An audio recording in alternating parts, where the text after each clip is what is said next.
Hi, I am honored that you have chosen to take instruction from me, to learn from me all of my knowledge, the tools that I use, the techniques, the thought processes that I go through in the creation of my art.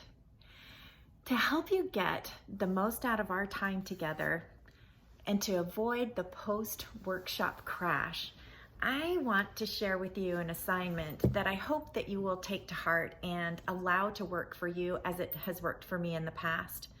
As you think about these things, you're going to be better prepared for our time together, and you're going to be tuned in to your specific needs. I'm excited about this process because I know that it works. And I'll walk you through it in this video, but first let me tell you why I even am coming to you and offering this to you. I've taken several workshops over the course of my artistic career and development. And before I implemented this intentional focused learning approach to those workshops, I would come home from the workshop excited about what I'd learned, but I would crash and I would flounder. I would have a hard time creating anything, and it was really frustrating to the point that I thought, I'm not going to take any more workshops because I can't paint after. Well, this is going to help you move seamlessly from the workshop into your own creation. And I wasn't the only one feeling this way after workshops. My friends felt it. I've had students tell me that they have felt it. So I hope you can give some attention to this exercise and let it help you moving through our time together and the time after we're together. So I've got my notes here, so don't be disturbed if you see me looking down. Okay, so one thing I would ask you to do also is open yourself up to the idea and the experiment that this is. This applies in so many different areas of my life, and I use this practice a lot. So have fun, experiment with it. If it doesn't work for you, it doesn't, let it go. But if it does, then you can use it moving forward in all different aspects of your life. So the intentional focused learning and why we do it is to avoid the post-workshop crash and to get the most out of the time with the instructor that you possibly can. So the first thing, part one, is you need to set aside 20 minutes before you come into the workshop where you can be alone with your thoughts. I want you to be able to video yourself as you talk about these questions that I'm going to give you. And you're going to need a timer because I don't want you to go beyond 8 minutes on the video, okay? And then you're going to rewatch the video and you're going to take notes on what you see, what you heard yourself say, when you saw yourself light up, and what you felt watching that. And then you're going to make a statement. And this simple statement is always evolving and changing. Once I came up with this process and implemented it and used it moving forward, it changes and it changes and it changes. And that's kind of exciting and fun to see. It helps us zero in on where you are now and how you feel about it. And it gives you a starting point for where you can go for the next level. The other thing about this process that I think is so important and something that we need to be aware of coming into this instruction time together is that when we are in a workshop or having private lessons or whatever, our art goes from here to here, right? And we're so excited, we're creating masterpieces and all that. And then when we go back to our studio, we flatline and then we struggle and we flounder. What my goal and my hope for you is that you leave this workshop not here, but you leave it here and you stay here. And then you level up again. The next thing you do, I don't want you to go through that crash. I want this to sink in, to be internalized, and to become part of you and what you use moving forward in the creation of your art and your new unique voice and what you will bring to the world. So, okay, with that time set aside and a recording device and something to take notes with, you're gonna set the timer and you're gonna ask yourself these questions. What do I love about my art? What is working right now in my art? You know, I'm just nailing this right now. What am I proud of? What do other people love about my art? So those are some things to just get you thinking and talking for 8 minutes. And don't assume that if you run out of a thought after you ask, it is so cold here, after you ask yourself a question that you don't have an answer. Give yourself the luxury of time. Even if that 8 minutes isn't up and you're not talking, you're not saying anything, just wait. Ask yourself the questions again. See if something different comes up. Okay, when the timer goes off, finish your thought and then stop. Don't keep going, because if you're like me, you could keep going, because what this is it's a quest to find all the information you can gather that you hold within you right in this moment to help you succeed. Okay, so then you're going to go back. You're going to watch and listen to your recording of what you said about your art, what you like about it, the success and all of that. And I want you to take some notes. I want you to notice when you light up. Notice what you're feeling as you watch yourself talk about your art. And make some of those notes. And then with those notes, you're going to complete this statement.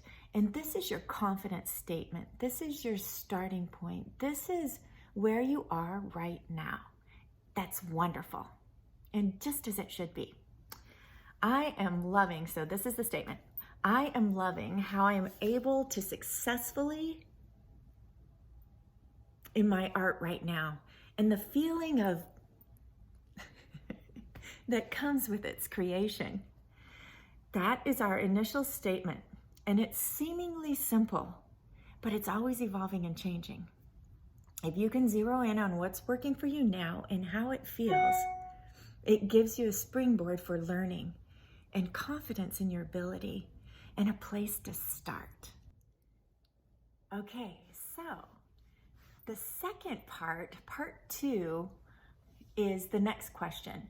And if I were you, I would break it up into 2 separate days, 2 separate segments. I wouldn't do your starting point confidence statement and then continue on. I would let that starting point sit and sleep on it. And then I would approach this next step on day 2 or the second day or in the evening if you did it in the morning. But you're going to do the same thing. It's the same setup. You have the 20 minutes where you're not going to be interrupted, where you can record your thoughts, where you have a timer that will stop you in 8 minutes, where you can review your thoughts, and then you're going to make your next statement, which is your learning statement, your help statement. This is where your intentional focused learning springs from. So you have your confidence that you build upon, and now this is what you're asking for help with. And the reason why this process is so wonderful is because it gets very specific. And you're going to do the same thing with the questions. And the questions are, ask yourself where these questions will help you determine where you need help. And you might think you already know that, and it may be what you think you already know, but as you go through the process of asking questions, I think you're going to get some clarity and some insight. So ask yourself these questions to determine where you need help. Where am I struggling with my painting? Where is my art falling short? What would make my art more successful? What is the most frustrating thing about the creation of my art? And don't think about in the past, think about right now. All of those can be answered in what is the most frustrating thing about the creation of my art right now? Okay, get that idea? So when the timer goes off again, and after 8 minutes, you're going to stop the recording. You're going to review what you have, what you notice, what jumps out at you, what you're feeling, what you're seeing. Where do you light up? When do you believe what you're saying? You're going to make those notes, and then you're going to complete this statement that will focus your learning. I am looking for help from Crystal. If you can be that specific, no matter who you're learning from, it's going to help them. If you use my name, it's going to be in tune with me, and I will say things that will communicate with you. I believe that, and it happens. So I'm looking for help from Crystal with blank in my painting so I can confidently and consistently with my art.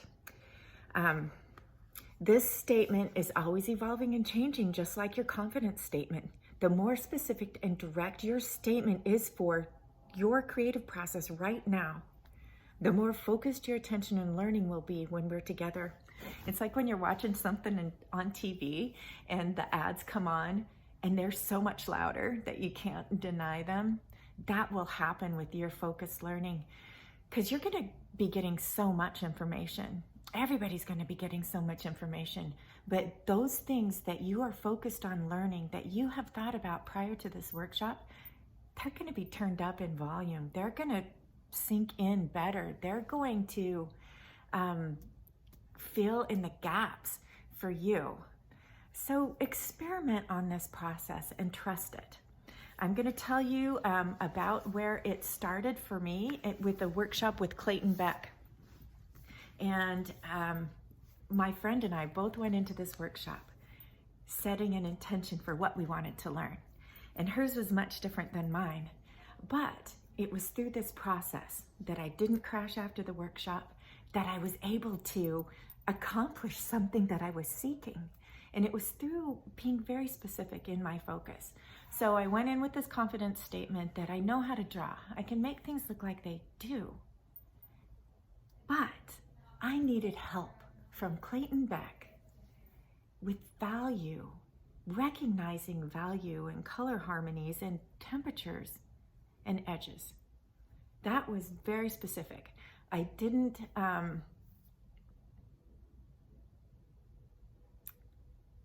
have the finesse that I saw in the work that I admired. And I recognized through questions and answers where the lack was, and it all boiled down to value and edge.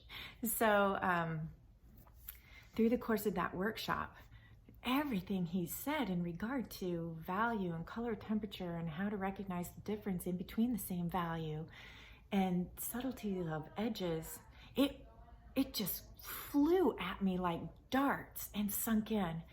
I was able to feel that type of success throughout the workshop, but I was able to go home and take just those two concepts, those two things that I had learned, and consistently and confidently have them in my work moving forward. There was no crash, and it was just a level up, whoop, and ready for the next level up and the next step and the next step. So please try this and trust this process and allow it to work for you. If you have trouble coming up with the statement or really zeroing in on one or two needs that would be the best for you and your artistic process right now, ask for help. I'm here, I'm willing. I want this to be exactly what it needs to be for you, because the world needs what you will bring to it. Can't wait to be together.